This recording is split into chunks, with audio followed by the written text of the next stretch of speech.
Welcome, friends. Speaking of friends, we have a bunch of them today.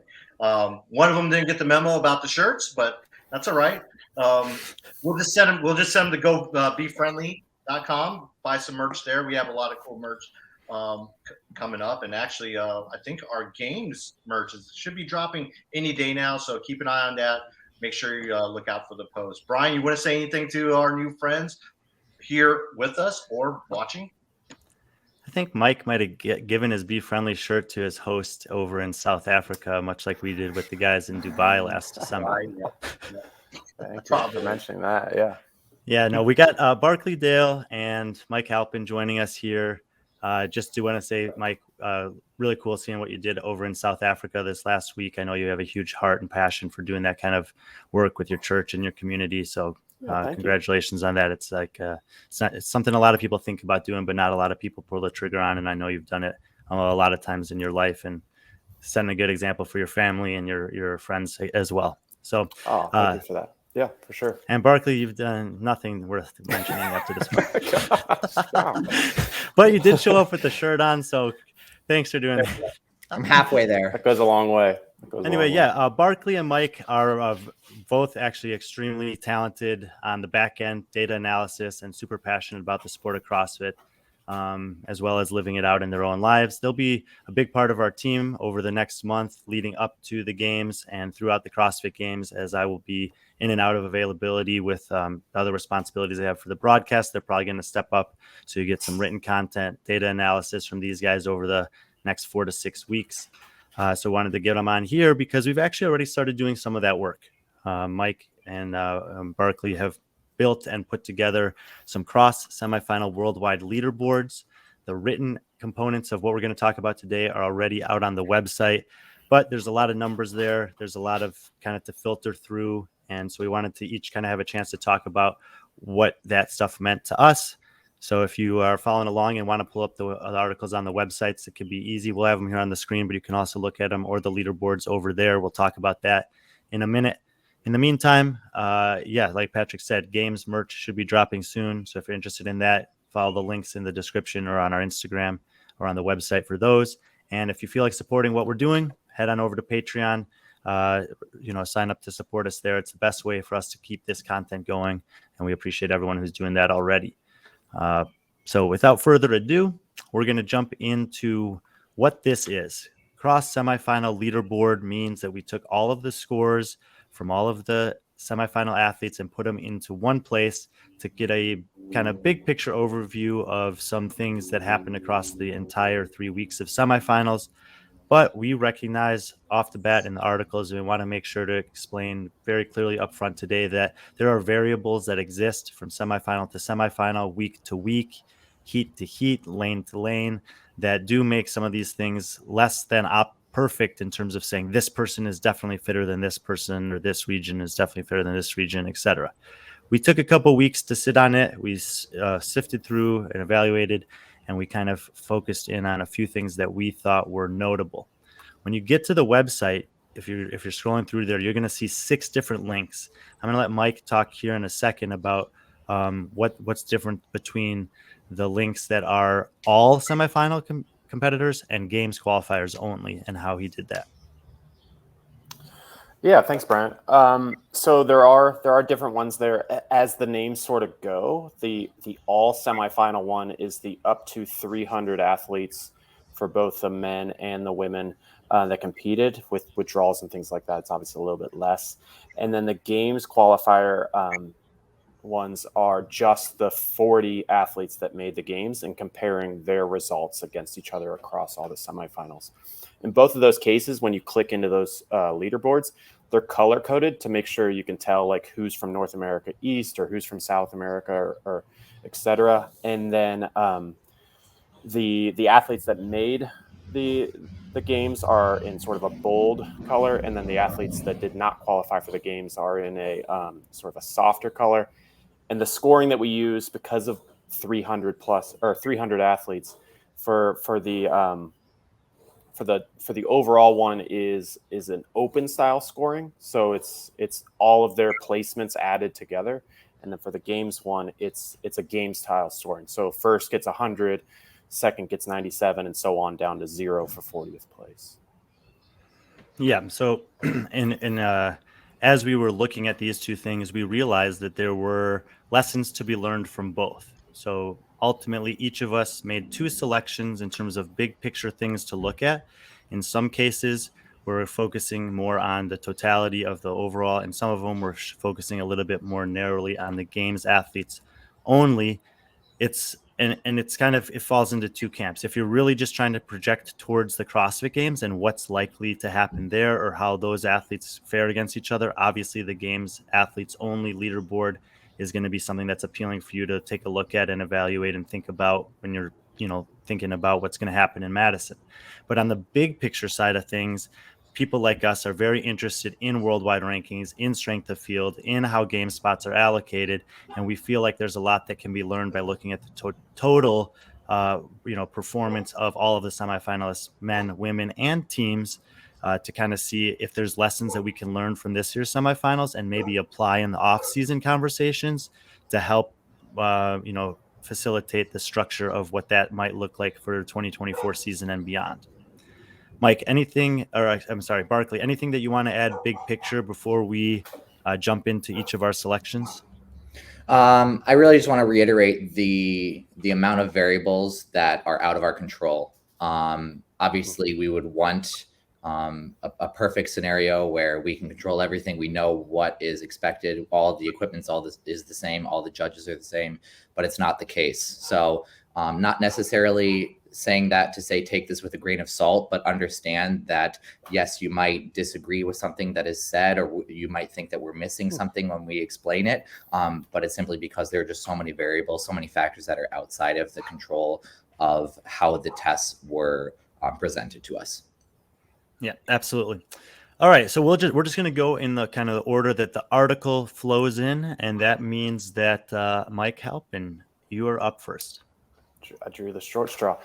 So on the heels of what Barclay just said, and captured it perfectly, there is not a perfect system here. When it comes to like the open and the quarterfinals, they do those online, and they try to make sure that there's a lot of tape lines and different things like that they're doing them all in the same way. Well, for the semifinals, they're only competing against the athletes on their same field. So it's only Danielle Brandon versus the rest of the NA East, and it's only Laura versus Europe, and so on and so on. So a perfect encapsulation of that really is test one, where immediately, Brian, yourself included, we're stating you cannot compare test one across the regions because of just how different those sleds seem to act on the floors that they were on, just how much there could be to learn from week one versus week three.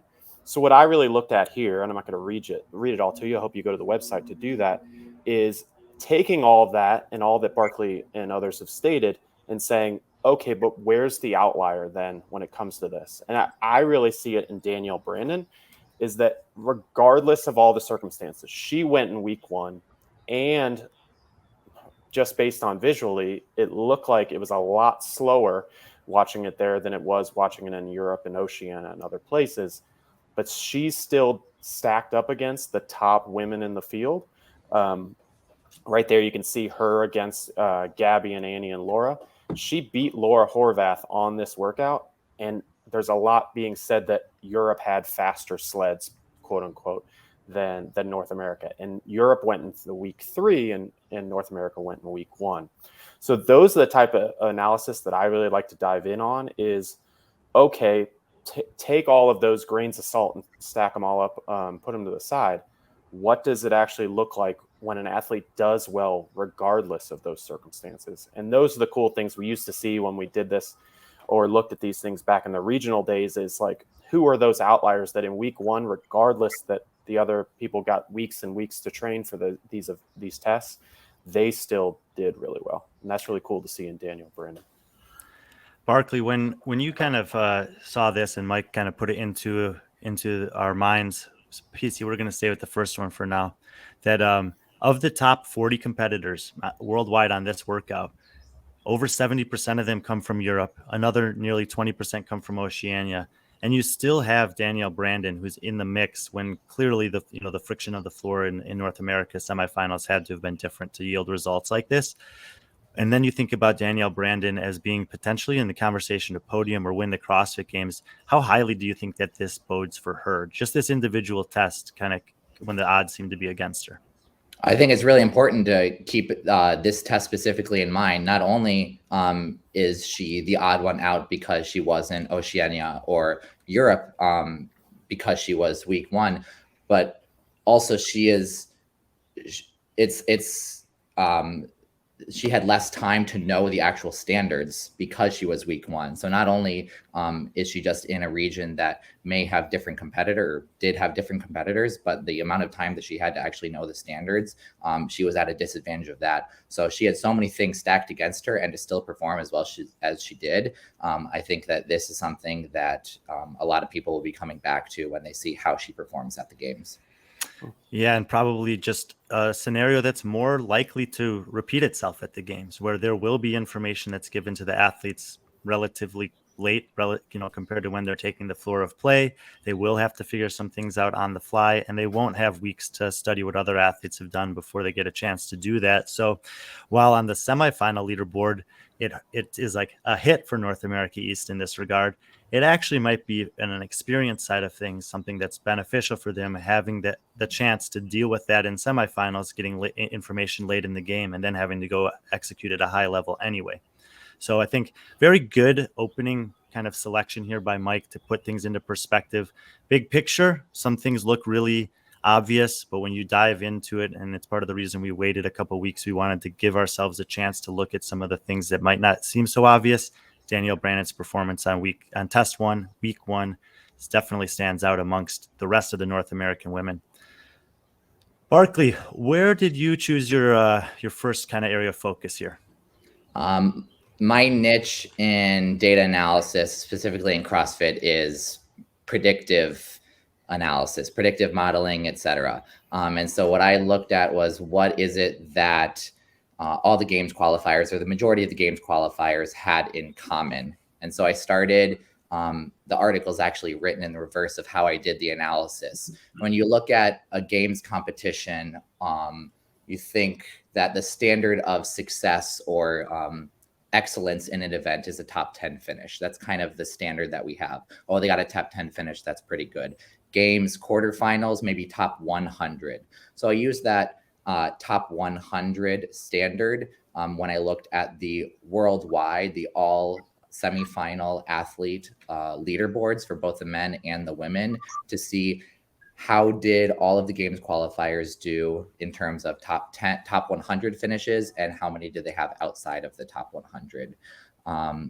And what I found from looking at the top 100 finishes alone was that 18 of the 40 men and 15 of the 40 women had all top 100 finishes across the 7 tests. And when I looked at how are these top 100 finishes allocated among the 7 tests, I thought, well, there may be something to do with the machines. People started talking about all the machines, the larger athletes, that is the deciding factor in games qualifiers. And so I started going down the path, and what I actually found was the opposite. PC, I'll have you scroll down a little bit to that first graph or table. This is the breakdown of the best and worst finishes for the games qualifiers that only had top 100 finishes, and the best performing events or tests for those athletes were test 2, test 3, and test 6. And the thing that test 2, 3, and 6 have in common is a lot of upper body strength. All the gymnastic, the ring complexes, you could even include burpees in there. All of Linda, the deciding factor, I think, is pretty generally accepted as the bench press, the dumbbell bench press. And then on test 6 with the chest to wall handstand push-ups, as well as the seated L-sit rope climb, legless rope climbs. All the upper body stuff was in test 2, 3, and 6. And that was where the games qualifiers that had top 100 finishes performed the best.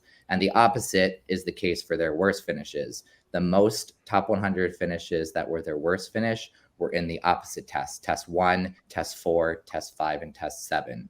If the opposite were true, then we would say, yes, the machines were actually the deciding factor for games qualifiers. But just looking at the top 100 athletes alone, we can see that, or top 100 finishes for the games qualifiers, that it's the upper body pulling that was the deciding factor. Now, this is only one half of the group. The second half of the group is those that had an outside of the top 100 finish.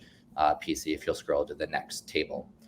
What I have on the next table is the number of finishes that they have outside of the top 100 by event for the remaining 47 athletes. And we'd expect, again, if it's upper body, that they would have the fewest number of non-top 100 finishes in test 2, 3, and 6. And that is what I found here. Test 6 first had the fewest number of outside of top 100 finishes, then test 3 and test 2. So in the end, while athletes still had to perform in all tests to make it to the games, the deciding factor seems to be, or the common denominator for these athletes seems to be upper body strength, upper body stamina, pulling, and pushing. And that is what we can see across the board as how these games qualifiers set themselves apart from the rest of the group. Mike, given all the conversation that, first of all, thank you, Barclay, that was very well explained. Given all the conversation that went into, before semifinals, during semifinals, about this being such a machine-dominant semifinal, two questions. One was, when you saw this kind of study that Barclay put out, how much did this surprise you? And two, are you, like me, convinced that Adrian Bosman paid him off for this research? Start with the second one. Yes, for sure. The first one, yeah, I really thought it was all machine heavy. And then with sort of just little gaps of, like, obviously very run heavy on 4 and 5, but that obviously was also a machine. And then just sort of very specific workouts like a 6 where it was mostly gymnastics, but yeah, as Barclay broke it down, it does get obviously into a lot of the upper body side. But yeah, I was looking at it with like the Romans or hoppers in mind, where it's just like, oh yeah, they're going to win these workouts because of the machines, not because of their upper body strength. Yeah, I think that, when I was at all 3 of the major semifinals, and I went into that, kind of that analytical, evaluating what's going on day to day. And I saw that it was, it seemed to me like day 3 is where the games veterans and the, games athletes ultimately kind of make their move. And specifically in test number 6, where it's like, Barclay mentions the strict handstand push-ups facing the wall and the seated legless up and down on the rope. You also have the pirouettes. You also have the demand on the shoulder stability overhead for the overhead squats on the back end of that workout. And it was just, area after area after area within that one test where, every athlete had the opportunity to fail on a skill or a strength or a stamina component of the upper body, capacity to move your body through space and support weight under fatigue. So it kind of made sense when I saw this laid out on paper, but again, it wasn't necessarily what I was expecting. And I think that it's good insight into the way that we kind of go about evaluating these, and Barclay in particular. I think really well done on this one. Anything you guys want to add here before I move to my first selection? Yeah, I understand. I know I talked about the test 1, but if you scroll up a little bit, and maybe Barclay can just speak on this quickly, is the women. Is that 15 saying 15 of the games athletes did not place in the top 100 on test 1? That's correct. And that's where a lot of the various things that we've mentioned that aren't in our control come into play. We have different floors, different judges, different, sometimes the sled, the carpet pulls out from underneath the weights. Mm-hmm. A lot of things can shake up that test 1 in particular. Yeah. And I think the fact that tests 4 and 5 have a relatively high number here that's a little bit more expected. When you have basically a max snatch, we know that there's going to be strong athletes in the field that can kind of outperform their average placement on something like that. Or, where the snatch is a small limiter entering into an 800-meter run. Similarly, we can see some athletes who are really good at running that can flex their muscles there at the expense of some of the athletes who are maybe consistent on a lot of the other things. But yeah, and then that 15 definitely stands out, though. Yeah. All right. So thank you guys for that. For me, I went a little bit more broad here, but did something that I thought was worth doing, which is I basically combined all of North America into one for this, and just kind of noted that the North American men more or less dominated semifinals. It didn't require too much to say, but it did lead me to kind of a thought process that I want to throw at these guys here in a second and get their thoughts on it. So the North American men basically get half of the game spots, 21 out of 40. So we'll just call it 50% for the sake of ease of conversation. When you looked at just the overall leaderboard, throwing out all of the other things that we know can potentially factor into that. Actually, this is just against each other. This is the games men against each other on the game scoring system. North American takes the top 6 spots, 13 of the top 15, 14 of the top 20, 20 of the top 30. They recorded 3 of the 7 test records, which is the only percentage that falls below that 50% line, and 28 of the 35 top 5 scores on the 7 tests. That's pretty dominant. I mean, those are high-level performances on every test. Nearly half of the records coming from North America, sweeping the podium, 13 out of 15 in the top. I mean, that's insane, 87%. Before I say anything else, how surprised are we by this? Mike? When you combine them all, I guess obviously I read your article. It does start to make sense that, like, if you combine all of North America, like, I got to be there for week 1, and I could definitely tell that this for sure makes sense, seeing Roman versus Hopper versus Pepper and so on and so on. But, like, it's surprising to me that it's that close. Like, I'd be curious who those other 2 men are in the top 15. I'd probably take a couple guesses, but, like, that's a lot when you're talking about even though they do get half the tickets. Like, it's still a lot to say that they're doing this well. And then, of course, where my mind goes is, like, how weighted is it between East and West? But when we look at it like this and say, like, old school North America versus Europe versus Oceania, like, it's still very heavily weighted this way. Basically, we're saying it's North America versus the world because it's about 50-50 on the splits. And Barclay, obviously the sport was born here, grew up here in North America, and we have seen, especially on the men's side, a high level of dominance there.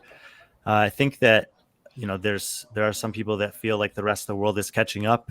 Is this something that should be of concern for the rest of the world in terms of where they're at compared to North American men, or do you see some hope that this gap is closing? I mean, it just means that there's still work to do. No one is satisfied with the work that they've done. North America, rest of the world, doesn't matter. No one's satisfied with the work that they've done. So this gives them fire to keep going. But I think seeing that they've broken into that top 15, or the fact that they have 0 of the top 6 spots, that gives them some fire to keep moving. I think that it definitely lets them know that they're going in the right direction.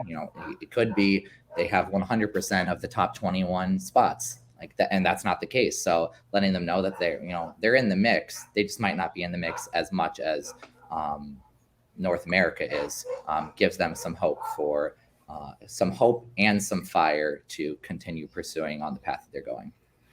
Hey, so Brian, the thing that, Brian, can I chime in for a second? I think it's important also to note that, it is 13 out of 15 spots, but included in that North America is an athlete like Roman, who obviously lives in North America now, but, obviously was, because of circumstances. And then you also factor in Ricky being out of Oceania, and then also Guy failing to make it out of South America. I mean, those are 3 key top 10 athletes that, for whatever reason, it's not being factored into this. But at the end of the day, though, especially in Guy and Ricky's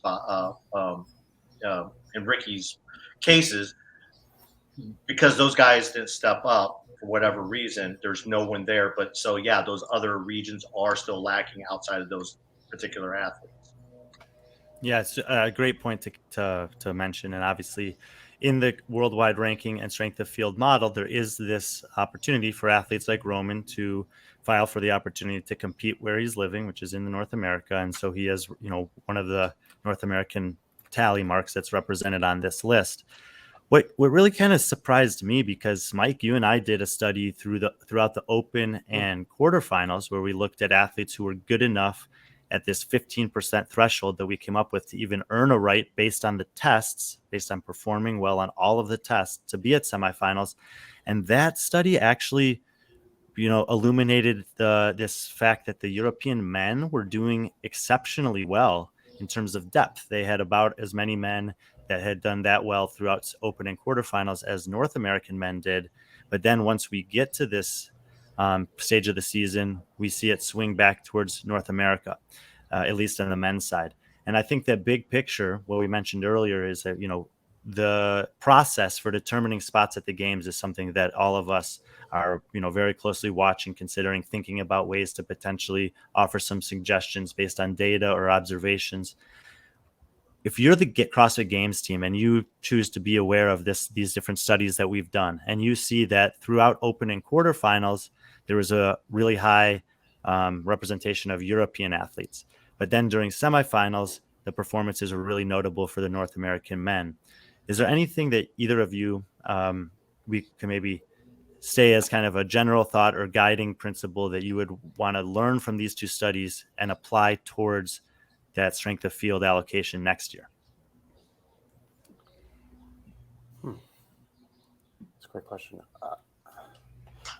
I was sort of curious on if we re-up that analysis for games athletes and use something like this to do it, because the top 15% of 300 would be pretty close to 40. So yeah, it could work that way. Where I would start to think is that there has to be some place where they're just competing against their region and then qualify that way. Like if they just took it and said like, hey, you're all doing the same tests, like we kind of even want to do here, and then use that to then allocate or use that to then give tickets away.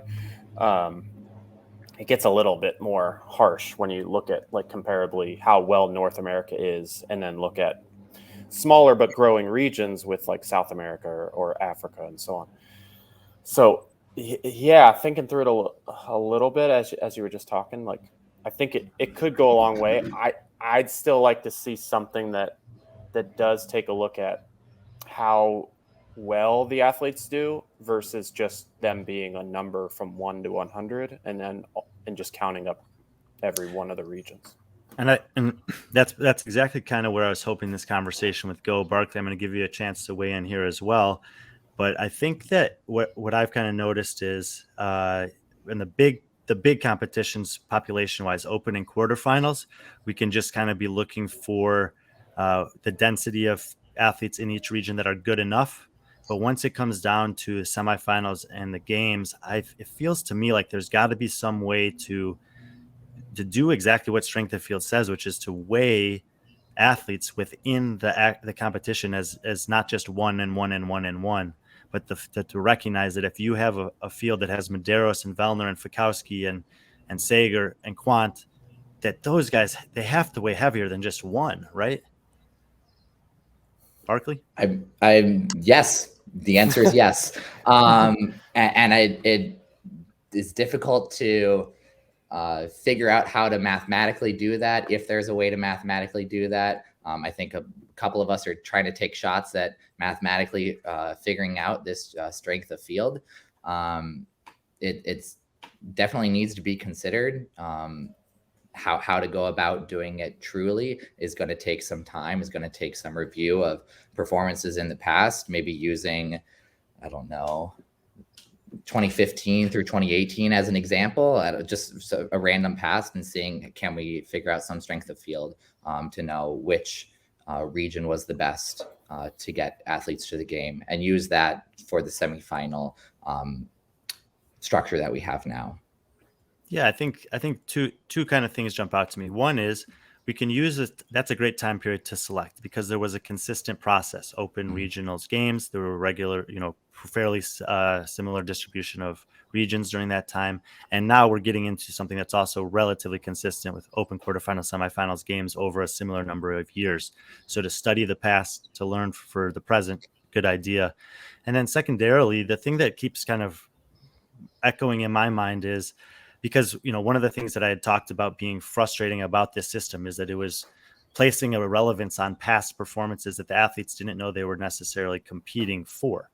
And I do think that there's a certain value, and especially in the teams side of things, I think there's a massive value in evaluating the competition this year, because year to year things change. And even at the top end, with just moving Roman out of Asia changes the landscape in Asia a lot. So one person, one team shifting, or a couple guys moving east to west or whatever can really skew the landscape. We saw that with women in North America this year, with a variety of them choosing to kind of find a way to compete in the West Coast.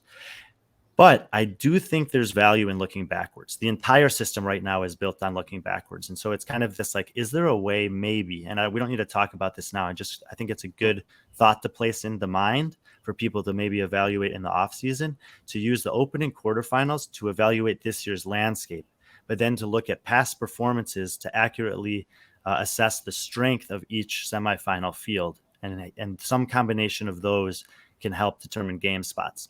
Just kind of, that's where my mind's at right now, that there might be a way to kind of have a hybrid there. I think maybe that'll be a fun thing for us to look at after the games ends this year, when we can kind of look at a full year model from this year, maybe do a past study and incorporate that in. So I'm just going to kind of leave that conversation there, if that's okay with you guys. Maybe we'll revisit that in a month or two. Sound good? Yeah, sounds good. All right. So we rolled these articles out in 2 phases. We had part 1. Those are the 3 things we focused on. And then part 2 came out about a week later. And we're just going to run it back. Same order here. Halpin, what was your second selection? So as Brian said at the top of the show, I've been out of the country, and I heard a lot has happened while I was out of the country this past week, which we won't talk about now. But I wrote this on a flight home. So I was glad that Brian and PC and Barclay could take a look at it to make sure I was actually sane when I was writing it. But what I looked at in this second one is something that I think gets looked at after every competition. You look at Dubai, or you look at the games last year, and you just try to figure out what event or test, as we should say, as closely correlates to finding the fittest of that competition. So you could do this at your own local competition. If you do 5 or so events over the day or a couple days, which one actually aligned with finding the fittest, and then finding maybe the top 10 or top 40 or so on. And so I looked at this from a few different angles. And what I was able to find is that, yes, test 7 seemed to find the fittest. But then I sort of looked at it a bit further, and I started to wonder, okay, but is that really that surprising? Because test 7 was the very last event, of course, or I'm going to say event and test, but it was the last one. So with that, how much did it matter for athletes in at least the top 3 regions, of like 16 to 60? Because what we saw when doing the math, even during those competitions, it really didn't matter too much after sort of the 15th athlete. The 15th athlete may have been right on the cut line or right on the bubble with how close some of those points were. But after that, how hard were you going to push a workout at the end of the weekend if you didn't win anything for doing it, and then you just really still ended up where you ended up? And maybe you could look at worldwide ranking points or different things to incentivize you, but there really wasn't that much incentive. So when I was looking at this, yes, it does correlate with finding the fittest, but if you were Pat Vellner, it made a bunch of sense to try to make sure you're doing well enough on that workout, or Lazar or somebody along those lines. If you're on the bubble, you probably pushed it a bit further to make sure that you were getting into the games. So it then starts to show that really it's just a product of what was there, to just say, okay, yeah, those top 15 athletes all push this workout super hard to like a Dallin Pepper, to make sure that they were getting either on the podium or getting into their game spot, and maybe getting a little bit more money out of it because there was money involved in those top spots. But it doesn't correlate, or you don't see too many athletes in the 16 to 60 range in those regions, because they really didn't have that much to win out of it. They may be great at echo bike, great at sandbag, carries and great at toes to bar, but that still didn't change much for what they were going to do on this workout.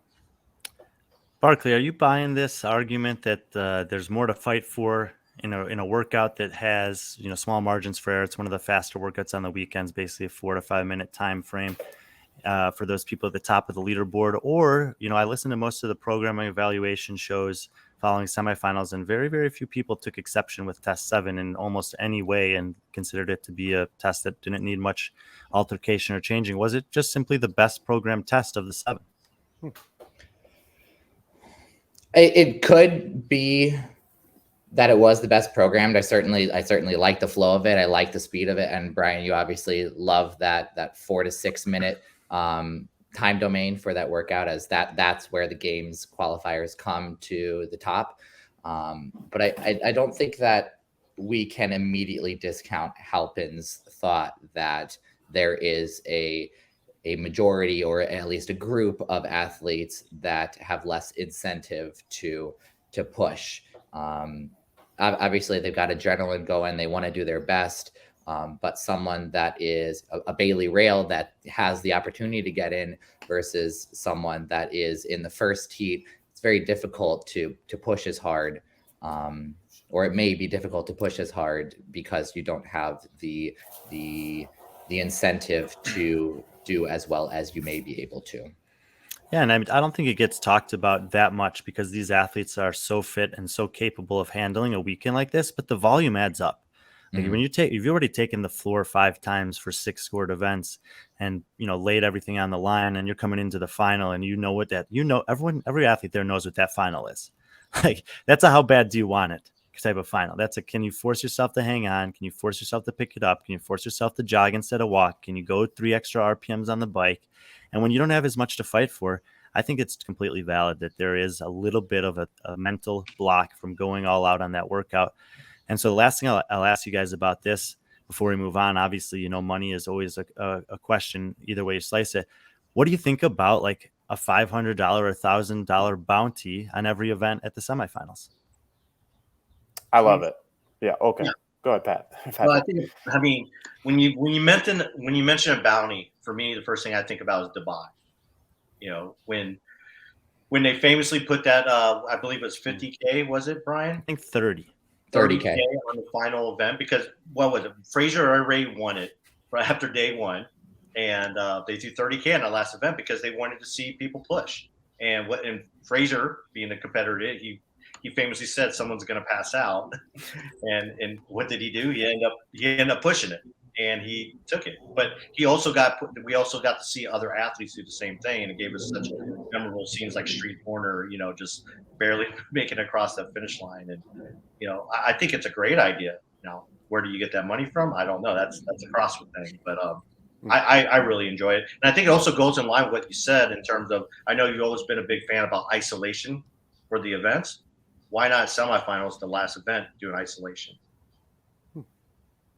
Yeah, I think it really does help. It helps push things a little bit further, because there are athletes that I think on paper, like before the semifinals ever happened, you would look at them and go like, they are going to be great in this test, but they didn't get to a qualifying spot where they may have needed to push that. And so like at the end of the weekend, after, as you said, if they've gone to the floor 5 times, they've done six tests, like, do they really want to see if they can win a test or win the final? Sure, maybe, but there's no real incentive there for doing that. Putting something like a bounty on there, or across the test, putting some sort of incentives to say, hey, if you win this, you get X, then I think it does help to push that. And then even helps the game a little bit as far as the crowd getting into it, or in seeing somebody win something, that it matters a lot then for them, but it doesn't really change the outcome so much for the overall. But the people that came there to see their athlete from their affiliate, they could still see them try to win a test, where now, like, as I was watching some of these back, it just sort of became like, okay, well, half of the second last heat is going to push this, and then the last heat is really going to push this, and that's what was there to watch. Like, everything else just sort of became like a how to tie things up right at the end for some of these athletes that this was their first semifinal or things like that. So incentivizing them would go a long way, I think. Barclay, just to throw a wrinkle into whatever you're about to say here, do you think that having a bounty on the events, each individual event or test at semifinals, would do anything in terms of preventing as many withdrawals as we had this year from competition? Well, it depends on who's forcing those withdrawals. Is it CrossFit or is it the individual themselves? I think you may dig yourself, you being CrossFit, may dig yourself in a hole with those incentives, having people with injuries that may stick it out for a chance of getting that incentive even further. So with everything, double-edged sword. I think that you would have more people. I forget how many it was, but it was something like 15 men across all semifinals withdrew, or I think there were 10 in Europe alone. It was bad. It was bad. And I think that, yes, that number may decrease with incentive. I would hope that it would decrease, but I wouldn't want those people, those athletes to stay in the competition, pushing through an injury even more and making it potentially even worse for the opportunity, for the chance at this incentive, whatever that incentive may be. Yeah, I mean, I think about someone like Colton Mertens. We heard him, in an interview with Patrick he did after the North America West semifinal say, I woke up on Saturday morning and just felt terrible, had a fever and whatever, and I wasn't sure. And he decided to go out there and compete anyway. But in a different scenario, maybe an athlete doesn't decide that. But then they say, well, you know what, Linda actually might be my best workout. And we have suddenly a Yonakoski situation from the 2015 or 16 games where he did the 2016. He did the ocean swim, won it, took the 3,000, and withdrew from the competition. But then you also look at guys in Europe like Yorgos Karavis and Luka Djukic, and obviously we don't know what the circumstances surrounding those withdrawals were that weekend necessarily, but they showed up a few weeks later and competed at the French Throwdown. Would they have stayed in the competition thinking maybe there's a chance, even though I didn't have a great day one, great day two, whatever, to maybe notch an event win and leave with a little bit of money? So, we can't answer those questions for athletes. I do think that in the context of the conversation, it's kind of interesting to throw it out there. So, Mike, really well done there. Obviously paved the way for great conversation, good selection. Barclay, your second selection, similar to my first one, focused on one group, this time of women, that were quite impressive. Yeah, they were really impressive. This is essentially built off of my first selection. I just honed in on the European women, and I honestly wouldn't Wait, what? The European women? I know, right? They did well. They're pretty good, I think. Nobody talks about them ever, so it's okay. I wouldn't have noticed this if it hadn't been for Mike Halpin's color coding. So make sure that you go check out those leaderboards, if nothing else, for the colors. What I found was that the European women did the best according to this singular metric of number of finishes outside of the top 100 worldwide across all events. I mentioned in the first selection that 15 women of the 40 games qualifiers had all top 100 finishes. Of those 15, 10 of them were from Europe. Now, if you think about how many game spot they had, which is highlighted on the screen right now, they had 11. 10 of the 11 of the European women had all top 100 finishes on the worldwide leaderboard, with so many variables that couldn't be controlled. The only athlete to not get all top 100 finishes was the 11th place, the final qualifier from Europe, which was Rebecca Widdison. And I'm pretty sure that it was 114th was her singular finish outside of the top 100. 114th, that's like a couple of seconds on any of these tests. It goes from 114 down to 100th place. So almost Europe had a perfect run on top 100 finishes. The next closest regions after Europe for number of finishes outside of the top 100 were North America East and Oceania, which averaged one finish outside of the top 100 per game spot that they had. Oceania had 3 finishes outside the top 100, 3 game spots. North America East had 11 finishes outside top 100, and they had 11 game spots. So Europe was 11 times better than any other region. 11 times. 1.3% of their total finishes, their 77 total tests, were outside of the top 100. I'm saying it 8 different ways, the same thing, just to really hone in on the fact of how impressive this European women's group that's going to the games is. Now, the final thing I did was I looked at the games only leaderboard. I compared how many spots did they take up for those European women. Obviously, it is going to be a little bit low simply because there's 11 total women, and all 11 of those women on both the worldwide and the games only leaderboards that help and put together, they were 23rd or better. Same spot on both, which is impressive in and of itself. But they were 23rd or better, meaning, to make it simple for conversation, they took up nearly half of the spots. So for every one European woman, there's one non-European woman right around them on both leaderboards. I think that there's a lot to be said about these European women, and we should definitely keep an eye out for them in a month. Yeah, and we were kind of joking earlier.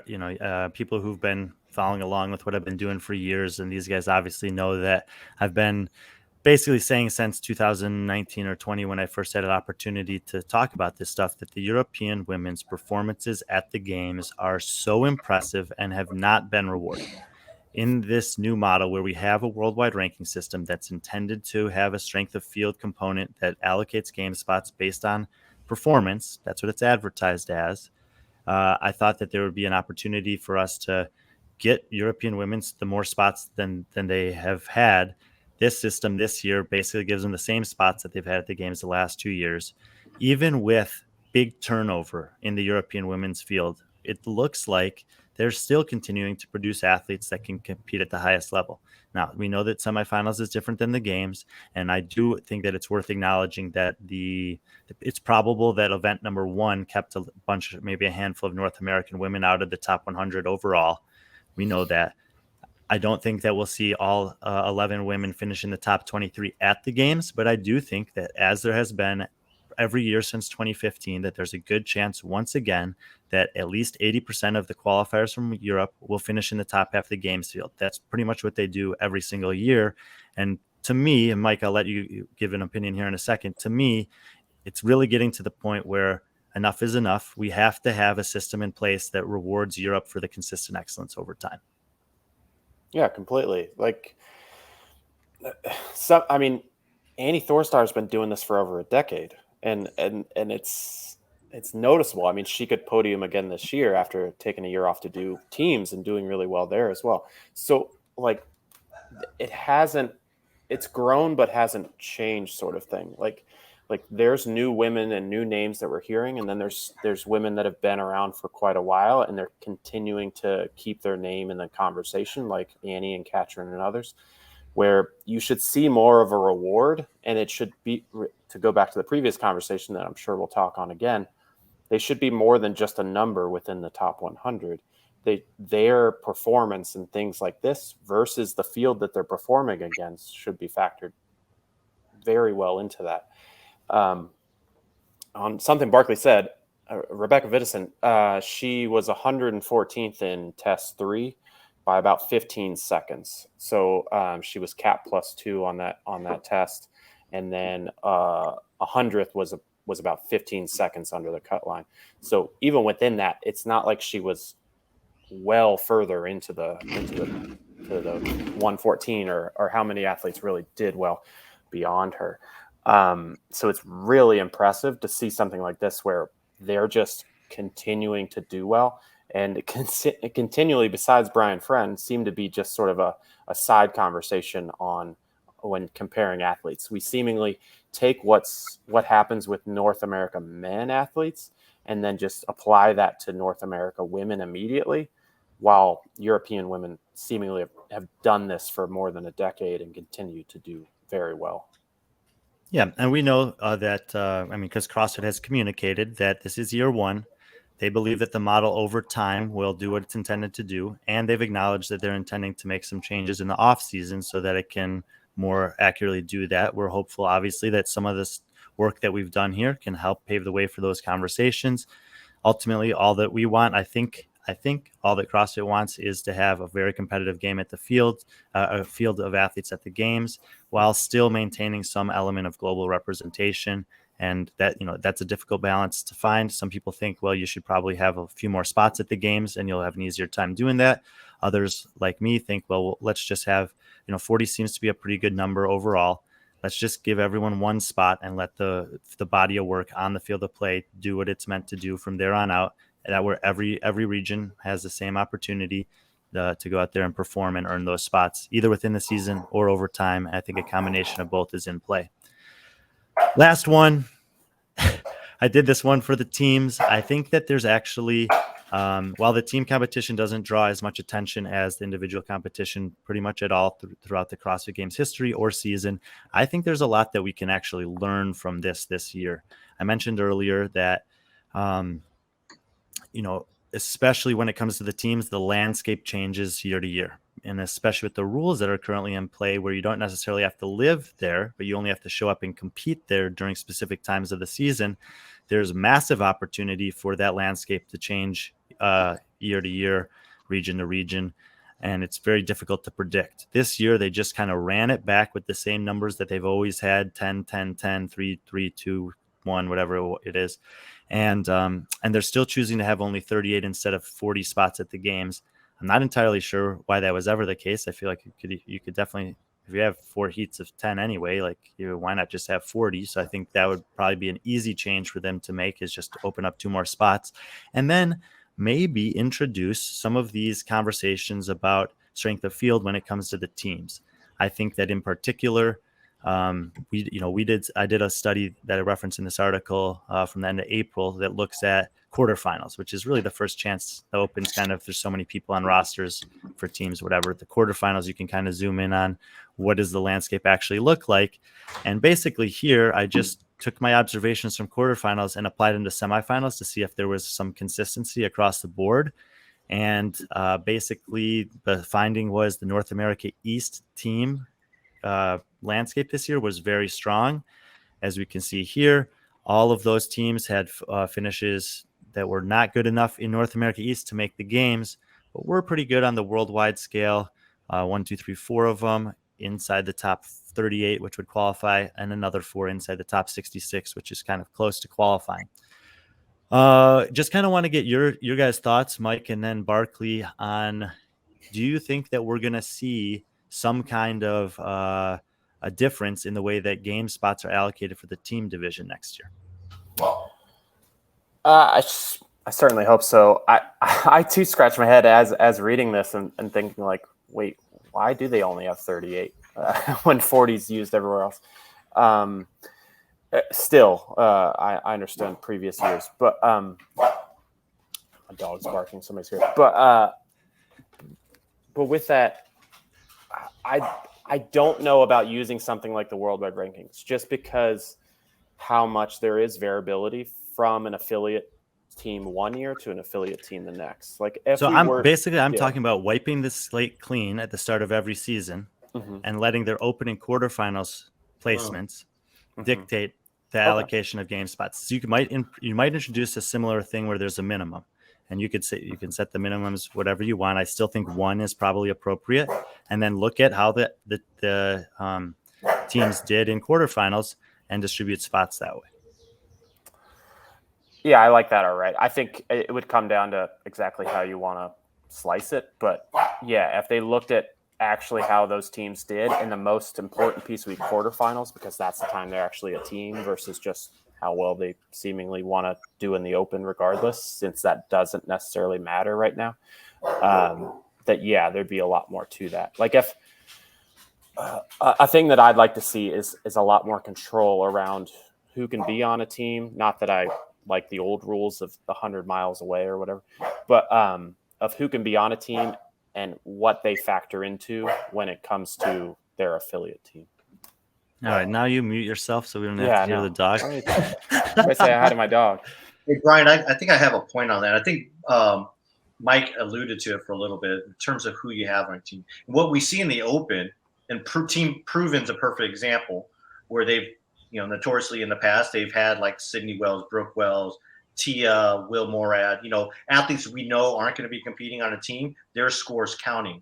Now, granted, obviously, Team East Nashville Proven has a great team to begin with, but you see that even with someone like Mayhem, So you have to, I don't know if the open is a good indication for that. Definitely quarterfinals, but I think, I don't know, there's some way, I guess you can, if the athlete wanted to use their alternate or something like that, but that's something to keep in mind when if we're thinking about something like that. Yeah, and that's really where I was going. Hopefully my dog's calmed down a little bit. Is only using those athletes on the team for their open score. Because exactly right. Will Morad or Brooke Wells or other athletes that were at Proven or Tyler Christoffel or any of the athletes at Mayhem, their scores counting towards the team was a little odd to me. But if you just took like the 6 athletes total that should be either the core 4 or the alternates and just said, okay, your scores count here, then I think that would go a long way. They've actually updated the website, and Brian and I have talked about how great the website's getting at this point. But you can actually see who factored into their score for the top 4. So it's something that could easily be done, and I think that would go a long way. And then I do like an ongoing look back a little bit more than Brian. So that's where I might be going with that is some way to track how well these teams do overall, like almost like a team in a different sport. While the quarterback may change year to year, the team is still mayhem and so on and so on. But if you're going to award them based on their effort during the year, yes, you can only do that based on who was on that team when it happened. Barclay, before you give a chance here, so, I think that kind of 2 things to iron out. First, the open rosters right now are the wild, wild west for teams. You can have 1 million people on the rosters, and it has basically no guaranteed insight into how good your team's going to be. They do have to narrow the spectrum for the quarterfinals. And that's where, Patrick, if you want to pull that chart up you had there, I think this is where, Barclay, I'd like to get your input. So based on quarterfinals, the expected number of teams in the top 40, assuming a minimum of 1, is there on the left column, 18, 9, 8, 2, 1, 1, 1. The actual number, when we did the cross semifinal leaderboard for teams, throwing all the variables out, you see in the middle column, 15, 12, 9, 4, 0, 0, 0. And then the allocated spots are on the far right. This is a one-off study, this year's quarterfinals projected versus this year's semifinals actual versus the spots allocated. Barclay, you're a statistics guy through and through. Do these numbers carry enough weight for you to think that this is a model that could potentially be used, or at least used in conversation when evaluating what might be a good way for allocating game spots for teams in 2024? Certainly used in conversation.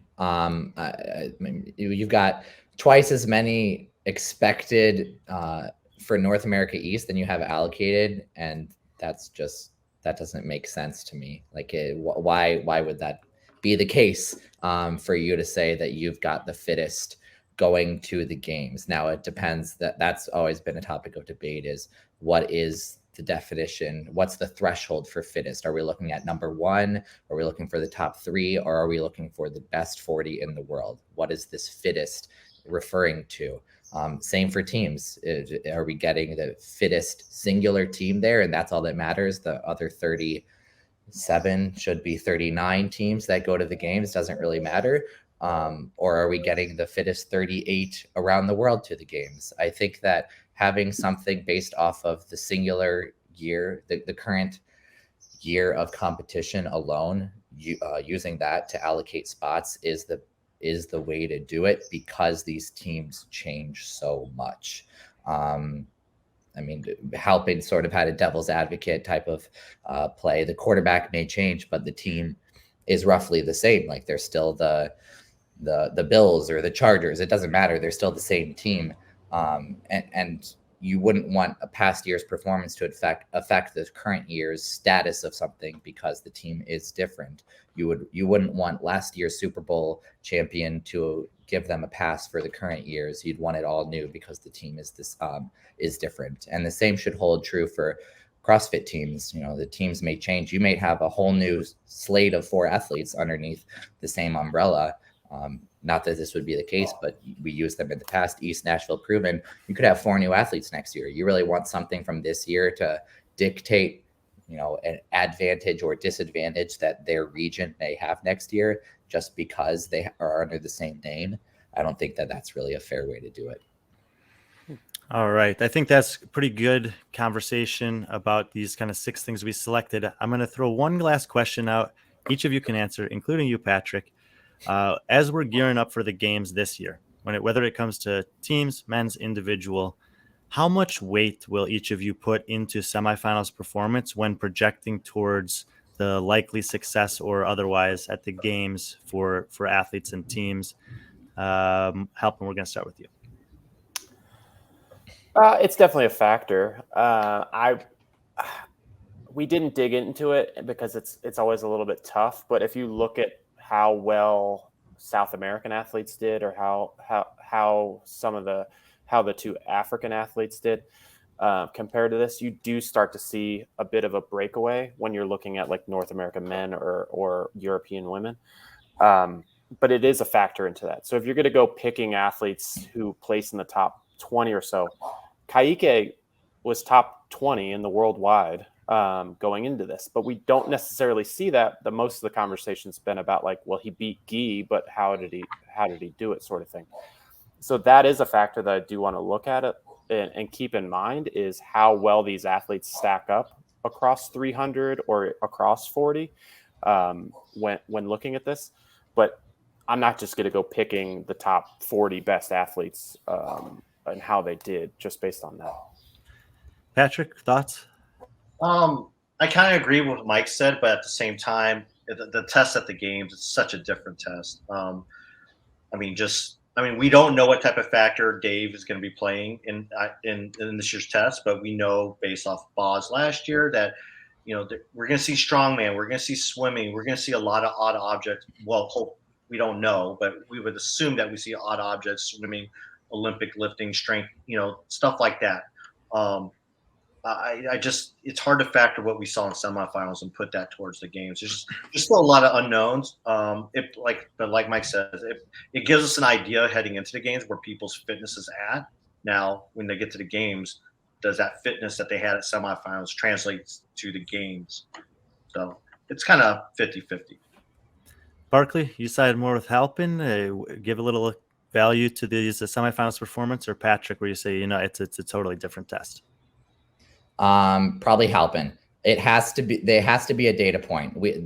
Every single individual athlete, the lifespan of these athletes is so short for many that we have so few data points that we can actually use, or some might argue relevant data points that we can use to assume something or predict something about any given athlete. You can't ignore semifinals because that ignores 7 data points that we have on any given athlete in sport, where 30 data points, 30 different events or tests is pretty substantial.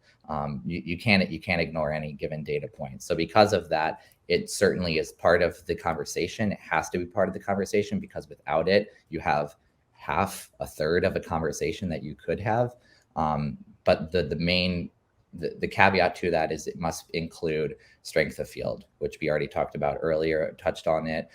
Someone performing well against Justin Medeiros says a little bit more than someone performing well against, we'll just say any other athlete. Yes, PC. And because of that, it must be considered, how well did they do? That's one thing, but how well did they do and who were they against? It has to be part of the conversation. Awesome. I appreciate you guys weighing in on those. You didn't answer your question. That's right. I did not. Oh. Well, and I think, there are some, I think what Barclay said is critically important. We only get to see these athletes so many times. And every time we get to see them, we get an opportunity to kind of peel back the curtain, peek behind, and see what they've been working on in the lab, in the gym, in the training for whatever period of time since the last time we saw them. And for, a decent number of the field, we're going to get to see them for the first time at the CrossFit Games. I put an article out recently that's called The History of Rookies at the CrossFit Games that can kind of help paint a picture. If you're a fan of the rookies, or you're wondering like how well can I really expect rookies to do there? It's kind of all over the board, but that gives you a picture historically, and obviously experience at the games goes a long way. So there's variables on both sides that will be weighed in. And I think we can dive a little bit more deeper into those in July. coming up here in the next couple of weeks. We're each going to take a stab at projecting what's going to happen at the CrossFit Games. We'll have some fun articles focusing on that, conversations surrounding that. So something for you guys to look forward to in the build up to the games. But for now, this was kind of a look back at the cross semifinal leaderboard. I think there are plenty of lessons that we learned by doing this. There's probably more things for you guys out there who are, very, very passionate about this sport to dive into, take a look at. If you think that there's a cool storyline or kind of a, overarching theme that we missed, please feel free to let us know, send us a DM, add a comment, whatever. As Patrick said in the run-up, anything you guys can do to support the channel, like, subscribe, follow, share this with your friends. If you want to support us and see more of this content, Patreon is the best way to do so.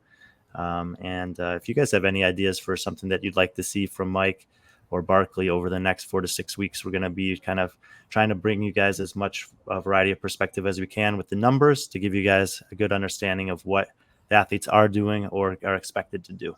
So for Patrick and Barclay and Mike, I'm Brian, and we'll see you guys next time. Until that time, be friendly, our friends. Mm-hmm.